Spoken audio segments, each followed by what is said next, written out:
Esther chapter 8. On that day King Ahasuerus gave to Queen Esther the house of Haman, the enemy of the Jews. And Mordecai came before the king, for Esther had told what he was to her. And the king took off his signet ring, which he had taken from Haman, and gave it to Mordecai. And Esther set Mordecai over the house of Haman.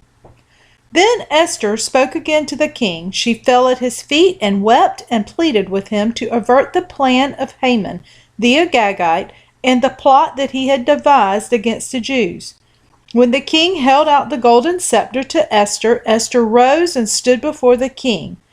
And she said, "If it please the king, and if I have found favor in his sight, and if the thing seems right before the king, and I am pleasing in his eyes, let an order be written to revoke the letters devised by Haman, the Agagite, the son of Hammedatha, which he wrote to destroy the Jews who were in all the provinces of the king. For how can I bear to see the calamity that is coming to my people? Or how can I bear to see the destruction of my kindred?" Then King Ahasuerus said to Queen Esther and to Mordecai the Jew, "Behold, I have given Esther the house of Haman, and they have hanged Haman on the gallows, because he intended to lay hands on the Jews. But you may write as you please with regard to the Jews in the name of the king, and seal it with the king's ring. For an edict written in the name of the king and sealed with the king's ring cannot be revoked."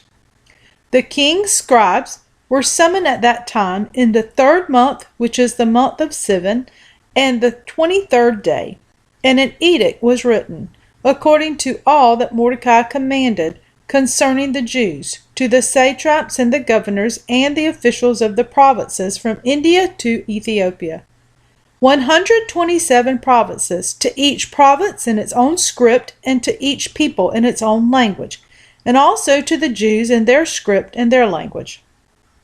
And he wrote in the name of King Ahasuerus, and sealed it with the king's signet ring. Then he sent the letters by mounted couriers riding on swift horses that were used in the king's service, bred from the royal stud, saying that the king allowed the Jews who were in every city to gather and defend their lives, to destroy, to kill, and to annihilate any armed force of any people or province that might attack them, children and women included, and to plunder their goods. On one day throughout all the provinces of King Ahasuerus, on the 13th day of the 12th month, which is in the month Adar, a copy of what was written was to be issued as a decree in every province, being publicly displayed to all peoples, and the Jews were to be ready on that day to take vengeance on their enemies.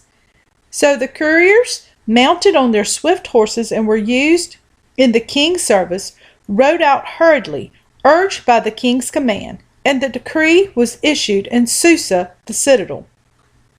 Then Mordecai went out from the presence of the king in royal robes of blue and white, with a great golden crown and a robe of fine linen and purple, and the city of Susa shouted and rejoiced.